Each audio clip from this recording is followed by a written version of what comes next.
वर्ग 8 सरकारी विद्यालयों में पढ़ने वाले बच्चों का मासिक मूल्यांकन करना है और साप्ताहिक मूल्यांकन भी करना है। और इस मूल्यांकन में प्राप्त अंकों का जो बच्चे इस साप्ताहिक और मासिक मूल्यांकन में अंक प्राप्त कर रहे हैं, उन सभी अंकों को इस शिक्षा कोश पोर्टल पर जा कर के उसे अपडेट भी करना है, चढ़ाना भी है। तो इसी को ध्यान में रखते हुए जो मासिक और साप्ताहिक मूल्यांकन करना है, परीक्षाएं लेनी है, तो उसी के लिए प्रश्न कुछ तैयार किए हैं। अगर आपको यह अच्छा लगता है तो इसे दोस्तों बंधुओं में शेयर कीजिए ताकि वो भी इसका लाभ प्राप्त कर सके। तो चलिए शुरू करते हैं। आपको बता दें कि सामाजिक विज्ञान में कुल 3 पुस्तकें हैं। एक है हमारी दुनिया, दूसरा है अतीत से वर्तमान और तीसरा है राजनीति सामाजिक आर्थिक जीवन। तो इसमें तीनों से कुछ महत्वपूर्ण प्रश्नों को किताब से ही उठाया गया है, बाहर से एक भी प्रश्न नहीं लाया गया है, ताकि बच्चों को प्रश्न हल करने में सुविधा हो, सहूलियत हो। तो चलिए शुरू करते हैं। यह जो पहला है पाठ 10 है। पाठ 10 अंग्रेजी शासन और शहरी बदलाव से संबंधित कुछ वस्तुनिष्ठ प्रश्न लिए गए हैं। आप इसका इस्तेमाल आप साप्ताहिक मूल्यांकन में भी कर सकते हैं और मासिक मूल्यांकन में भी कर सकते हैं। और आपको एक बात बता दूं कि साप्ताहिक मूल्यांकन भी 50 अंकों का करना है और मासिक मूल्यांकन भी 50 अंकों का करना है। तो चलिए शुरू करते हैं। सबसे पहला प्रश्न है अतीत से वर्तमान, पाठ 10 अंग्रेजी शासन एवं शहरी बदलाव। ये सभी जो प्रश्न तैयार किए गए हैं, यह अक्टूबर माह में पढ़ाने वाले पाठ्यक्रम से ही संबंधित है। अक्टूबर माह में पढ़ाने हैं और वर्ग 8 में सामाजिक विज्ञान में अक्टूबर माह में पाठ 10 अतीत से वर्तमान में पढ़ाने हैं और उसका साप्ताहिक और मासिक मूल्यांकन भी करना है। तो चलिए शुरू करते हैं। पहला प्रश्न है, किसके हुकूमत के कारण गांवों की शांति एवं समृद्धि एवं संस्कृति में ह्रास होने लगा? America, British, Bharat, Nepal. तो इसका सही उत्तर है बी। दूसरा प्रश्न ले लेते हैं। गांव में कौन कौन से कार्य करने वाले लोग रहते थे? कृषि कार्य, कंपनी कार्य, वकील कार्य, जमींदार कार्य। तो इसका उत्तर सही उत्तर है ए कृषि कार्य। तीसरा और चौथा प्रश्न ले लेते हैं। किस सदी में मुगलों द्वारा बसाए गए शहर विशाल भवनों एवं समृद्धि के लिए प्रसिद्ध थे? 13वीं से 14वीं सदी, 14वीं से 15वीं सदी, 15वीं से 16वीं सदी, 16वीं से 17वीं सदी। इसका सही उत्तर है डी। चौथा प्रश्न है, मुगल शासन एवं सत्ता के प्रमुख शहर कौन कौन थे? आगरा, दिल्ली, लाहौर, ए और बी, इनमें से कोई नहीं। इसका सही उत्तर है सी। पांचवा प्रश्न और छठा प्रश्न ले लेते हैं। भारत में रेलवे की शुरुआत कब हुई थी? 1852, 1853, 1954, 1953। इसका सही उत्तर है 1853। छठा प्रश्न है, सूती एवं ऊनी कपड़े एवं चमड़े की वस्तुएं कहाँ बनती थी? भारत में, ब्रिटेन में, कानपुर में, अमेरिका में। इसका सही उत्तर है कानपुर में। सातवां प्रश्न ले लेते हैं। सातवां और आठवां प्रश्न ले लेते हैं। स्टील उत्पादन के लिए कौन विख्यात है? जमशेदपुर, कानपुर, भागलपुर में से कोई नहीं। सही उत्तर है जमशेदपुर। आठवां प्रश्न है, तरसा सिल्क का कपड़ा तैयार करने के लिए कौन विख्यात है? जमशेदपुर, कानपुर, भागलपुर, और इनमें से कोई नहीं। इसका सही उत्तर है भागलपुर। नौवां और 10वां प्रश्न ले लेते हैं। भागलपुर में तैयार कपड़े किस देश में भेजे जाते थे? कानपुर, यूरोपीय देश में, अमेरिका देश में, इनमें से सभी देशों में। सही उत्तर है यूरोपीय देशों में। 10वां प्रश्न है, किस काल में भागलपुर महत्वपूर्ण शिक्षा का केंद्र भी था? भूतकाल में, भविष्य काल में, दोनों काल में, प्राचीन काल में। इसका सही उत्तर है प्राचीन काल में। 11वां प्रश्न ले लेते हैं। भागलपुर न्यायपालिका स्थापना किस वर्ष हुई थी? 1864, 1853, 1954, 1953। इसका सही उत्तर है ए। 12वां प्रश्न है, भागलपुर में सांस्कृतिक कर्मी कौन थे? अवधेंद्र बाबू, हरिकुंज, शरद चंद्र, इनमें से सभी। इसका सही उत्तर है इनमें से सभी। 13वां प्रश्न है, प्रेसिडेंसी शहरों में कौन कौन अलग इलाकों में रहते थे? प्रेसिडेंसी शहरों में कौन लोग अलग अलग इलाकों में रहते थे? गोरे लोग, काले लोग, दोनों लोग, इनमें से कोई नहीं। इसका सही उत्तर है सी। 14 प्रश्न है, कालजयी उपन्यास की रचना किसने किया था? अदेंदु बाबू, हरिकुंज, दोनों ने, शरतचंद्र। इसका सही उत्तर है शरतचंद्र। 15 प्रश्न ले लेते हैं, किसे सिल्क सिटी रेशमी शहर के नाम से जाना जाता था?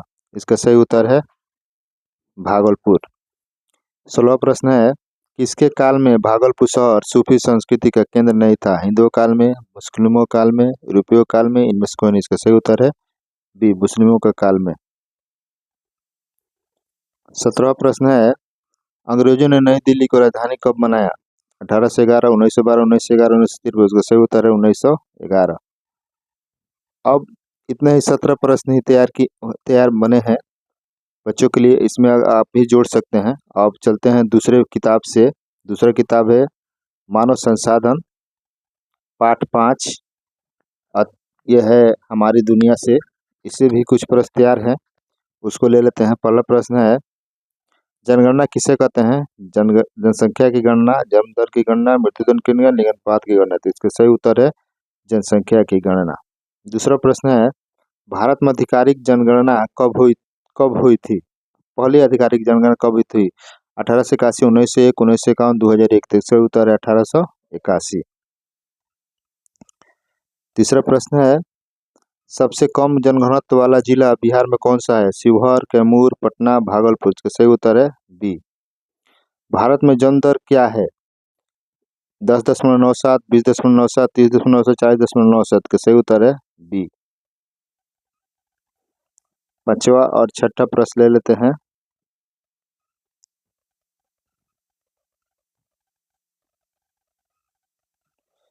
बिहार का लिंग अनुपात क्या है? 800, 850, 916, 980। का सही उत्तर है सी, 916। छठा प्रश्न ले लेते हैं, जनसंख्या वृद्धि को प्रभावित करने वाले कारक कौन से हैं? स्वास्थ्य सुविधाएं, मृत्यु दर, जन्म दर, सभी। डी। इसका सही उत्तर है सभी, डी। सातवां और आठवां प्रश्न ले लेते हैं, जनसंख्या परिवर्तन के प्रमुख कारण कौन से हैं? प्रवास, जन्म दर, मृत्यु दर, सभी। इसका सही उत्तर है प्रवास। आठवां प्रश्न है, महिला लिंग अनुपात में कमी के प्रमुख कारण क्या है? भ्रूण हत्या, शिक्षा की कमी, रोजगार की कमी, सामाजिक स्थिति। भ्रूण हत्या इसका सही उत्तर है। 9वां और 10वां प्रश्न ले लेते हैं, मैदानी भागों में जनगणना तो अधिक क्यों होता है? उपजाऊ भूमि, पर्वतीय भूमि, कम जन सुविधाएं, ठंडा मौसम। का सही उत्तर है उपजाऊ भूमि। 10वां प्रश्न ले लेते हैं, 2030 तक भारत की जनसंख्या चीन से अधिक क्यों हो सकती है? उच्च जन्म दर, उच्च मृत्यु दर, कम जनसंख्या वृद्धि, जनसंख्या नियंत्रण नीति। का सही उत्तर है उच्च जन्म दर। 11वां और 12वां प्रश्न ले लेते हैं,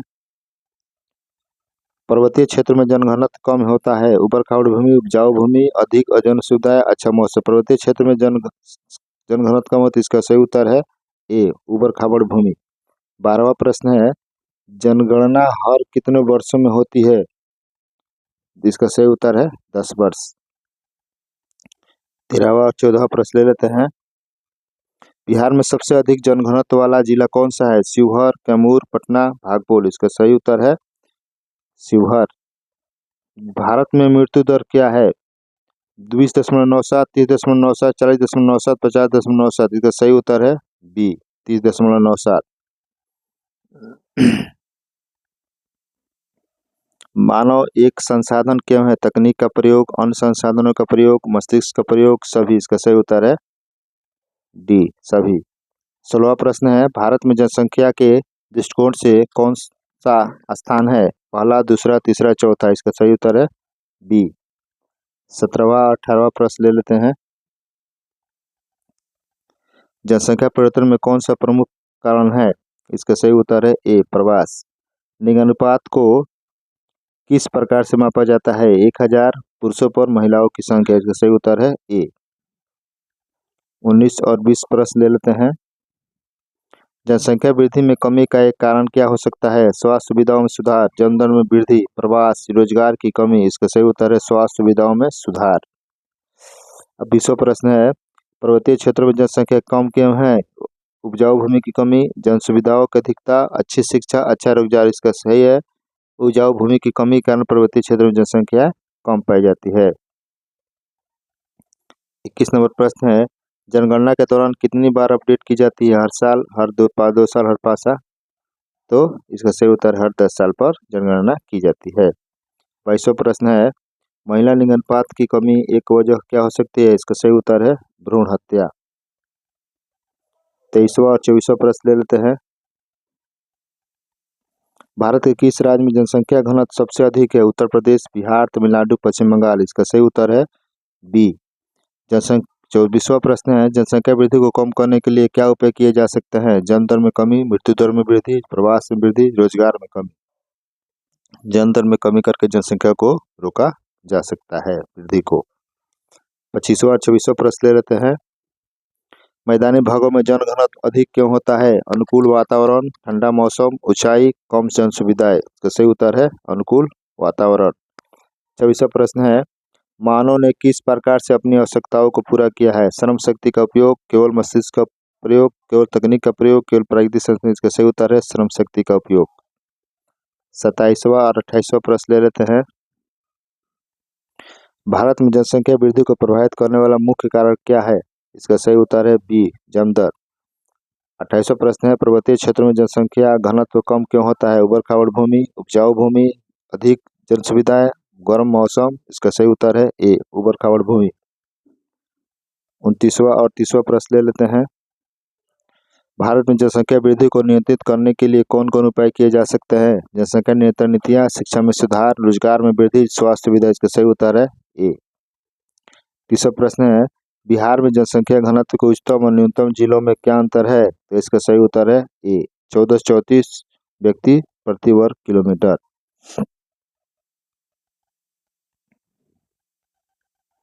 31वां प्रश्न ले लेते हैं। भारत में जनसंख्या वृद्धि का एक अन्य प्रमुख कारण क्या है? उच्च जन्म दर, उच्च मृत्यु दर, कम शिक्षा, कम रोजगार? उच्च जन्म दर। 32वां प्रश्न, जनसंख्या नियंत्रण की दिशा में किस सरकार का प्रयास है? जनसंख्या नियंत्रण नीतियां, शिक्षा का प्रसार, रोजगार के अवसर, स्वास्थ्य सेवाएं? इसका सही उत्तर है जनसंख्या नियंत्रण नीतियां। 33वां प्रश्न है, पर्वतीय क्षेत्रों में कम जनघनत्व के क्या कारण है? भूमि की उबड़ खाबड़ प्रकृति? 34वां प्रश्न है, भारत में किस राज्य में लिंग अनुपात में कमी देखी जाती है? इसका सही उत्तर है ए, हरियाणा में। 35वां प्रश्न है, लिंग अनुपात मापने का तरीका क्या है? 1000 पुरुषों पर महिलाओं की संख्या? इसका सही उत्तर है ए। 36वां प्रश्न लेते हैं, जनसंख्या वृद्धि को नियंत्रित करने के लिए क्या आवश्यक है? उच्च जन्म दर, जनसंख्या नियंत्रण नीतियां, उच्च मृत्यु दर, प्रवास मृत्यु? सही उत्तर है बी। 37 और 38वां प्रश्न ले लेते हैं। मैदानी भागों में जनघनत्व अधिक क्यों होता है? मैदानी, इसका सही उत्तर है उपजाऊ भूमि और जन सुविधाएं। 38वां प्रश्न है, भारत में जनसंख्या वृद्धि को नियंत्रित करने में कौन सा कारक महत्वपूर्ण है? स्वास्थ्य सेवाएं, रोजगार, शिक्षा? सभी? इसका सही उत्तर है डी। 39 और 40वां प्रश्न ले लेते हैं। जनसंख्या परिवर्तन में कौन सा कारक है? इसका सही उत्तर है प्रवास। 40वां प्रश्न है, पर्वतीय क्षेत्र में जनसंख्या कम होने का मुख्य कारण क्या है? भूमि की उबड़ खाबड़ प्रकृति, जन सुविधाओं की अधिकता, अच्छा मौसम, उपजाऊ भूमि? इसका सही उत्तर भूमि की उबड़ खाबड़ प्रकृति। ये जो जितने भी प्रश्न, ये आपने 40 प्रश्न देखे आपने, ये जो सभी प्रश्न है अच्छे से आप कीजिएगा। हमारी दुनिया मानव संसाधन से लिए गए थे। अब चलते हैं, एक अन्य किताब है नैतिक सामाजिक आर्थिक जीवन, उसका पाठ का है 6 न्यायिक प्रक्रिया। तो उससे कुछ प्रश्न लिए गए हैं और उसको भी प्रश्न को देख लेते हैं। और जितने भी सभी प्रश्न हैं वो सभी किताब से लिए गए हैं, और ताकि वस्तुनिष्ठ प्रश्न तैयार किए गए ताकि बच्चों को उत्तर देने में सहूलियत हो, सुविधा हो, सुविधाजनक हो। तो पहला प्रश्न ले लेते हैं, पुलिस का काम क्या है? थाने में शांति बनाए रखना, केस का फैसला सुनाना, जमानत देना, केस की अपील दायर करने? इसका सही उत्तर है ए। दूसरा प्रश्न है, ग्राम कचहरी ने अवधेश के पक्ष में फैसला क्यों सुनाया? कागजात के आधार पर, बयान के आधार पर, गवाह के आधार पर, पुलिस रिपोर्ट? किसका सही उत्तर है कागज के आधार पर। तीसरा प्रश्न ले लेते हैं, विनोद को यदि ग्राम कचहरी के फैसले से असंतोष था तो उसे क्या करना चाहिए था? न्याय मुकदमा दायर करना, जिला अदालत में अपील दायर करनी चाहिए, पुलिस को शिकायत करनी चाहिए, मामले को छोड़ देना चाहिए? इसका सही उत्तर है बी। चौथा प्रश्न ले लेते हैं, एफआईआर की कॉपी क्यों आवश्यक है? यह मामला दर्ज होने का प्रमाण है, यह पुलिस की रिपोर्ट का हिस्सा है, यह जमानत के लिए आवश्यक है, यह अदालत के आदेश का हिस्सा है। इसका सही उत्तर है यह मामला दर्ज होने का प्रमाण है। इसी तरह से पांचवा और छठा प्रश्न ले लेते हैं, यदि थानेदार एफआईआर दर्ज नहीं करता है तो क्या किया जाना चाहिए? नया केस दायर करे, जिला सत्र न्यायाधीश से संपर्क करे, पुलिस विभाग को शिकायत करे, केस को छोड़ दे। इसका सही उत्तर है जिला सत्र न्यायाधीश से संपर्क करे। छठा प्रश्न है, पुलिस छानबीन से क्या पता लगाने की कोशिश करती है? शिकायत की सच्चाई, आरोप की पहचान, सजा की अवधि, वकील की गलती। इसका सही उत्तर है छानबीन से शिकायत की सच्चाई की पहचान लगाने का प्रयास करती है। सातवां और आठवां प्रश्न ले लेते हैं, मामले की छानबीन के लिए पुलिस को मार पिटाई का प्रयोग क्यों नहीं करना चाहिए? सजा देने का अधिकार नहीं है, सबूत की कमी है, कानून के हिस्सा। इसका सही उत्तर है ए। इसी तरह से यह पूरा प्रश्न यह बनाया गया है।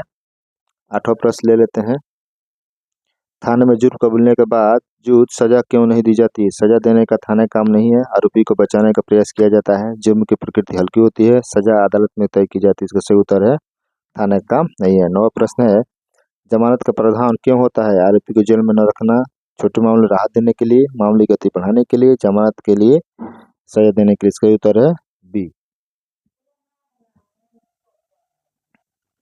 10वां प्रश्न लेते हैं, चोरी और डकैती जैसे जुर्म क्यों गैर जमानती होते हैं? गंभीरता की वजह से, कम सजा की वजह से, पुलिस की कठिनाई की वजह से, कानून की सजा। का सही उत्तर है गंभीरता की वजह से। 11वां प्रश्न है, आरोपी को आरोप पत्र की कॉपी क्यों मिलनी चाहिए? आरोप की जानकारी के लिए, जमानत प्राप्त करने के लिए, अदालत बहस के लिए, मामले को प्रभावित करने के लिए। सही उत्तर है आरोप की जानकारी के लिए।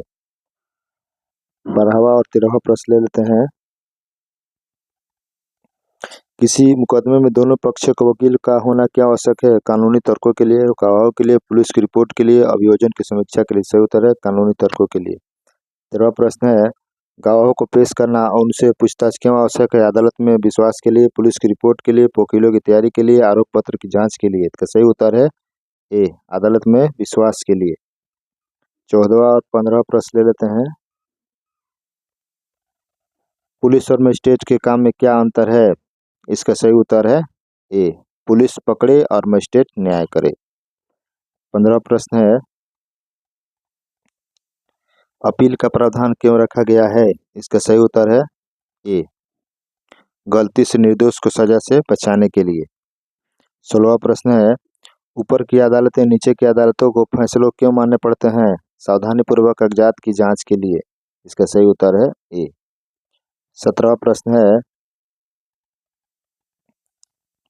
मुकदमे लंबे समय तक क्यों चलते हैं? न्यायाधीश और वकीलों की वजह से, कानून के कारण, पुलिस की वजह से, आधिकारिक नीतियों की वजह से। इसका सही उत्तर न्यायाधीश और वकीलों की वजह से। 18वां प्रश्न है, न्यायपालिका के कामों कितने भाग बांटा जा सकता है? तो इसका सही उत्तर है तीन भाग बांटा जा सकता है। 19वां प्रश्न लेते हैं, न्यायपालिका की स्वतंत्रता से क्या आशय है? व्यवस्थापिका और कार्यपालिका के दबाव से स्वतंत्रता। इसका सही उत्तर है ए। 20वां प्रश्न लेते हैं, भारत में अदालतों की संरचना में सबसे नीचे क्या है? जिला अदालत। 21वां प्रश्न ले लेते हैं, अपील किसे कहते हैं? इसका सही उत्तर है ए, निचली अदालत के फैसले से असंतुष्ट होने पर उच्च अदालत में जाना। 22वां प्रश्न लेते हैं, क्या हर व्यक्ति अदालत में जा सकता है? तो इसका सही उत्तर है हाँ। 23वां प्रश्न है, असहाय और गरीब व्यक्ति अदालत में कैसे जा सकता है? जनहित याचिका दायर करके। इसका सही उत्तर है ए। 24वां प्रश्न है, भारत में न्यायिक प्रक्रिया की सबसे बड़ी कमी क्या है? मुकदमों का विलंब। इसका सही उत्तर है ए। 25वां 26वां प्रश्न ले लेते हैं, आपको न्यायिक प्रक्रिया निष्पक्ष क्यों लगती है? गवाहों और तर्कों पर विश्वास करने से। इसका सही उत्तर है ए। 26वां प्रश्न लेते हैं, न्यायपालिका की स्वतंत्रता बनाए रखने के लिए कौन सा कदम उठाया गया है? इसका सही उत्तर है न्यायाधीशों की स्वतंत्रता। 27वां और 28वां प्रश्न ले लेते हैं, थाने में रिपोर्ट क्यों लिखवानी चाहिए? पुलिस की जांच के लिए, जमानत के लिए, अदालत बहस के लिए, शिकायत दर्ज करने के। सही उत्तर है पुलिस की जांच के लिए। 28वां प्रश्न है, वकीलों का काम क्या होता है? सबूत पेश करना, उनकी जांच करना। इसका सही उत्तर है सबूत पेश करना, उनकी जांच करना। इस तरह से यह प्रश्न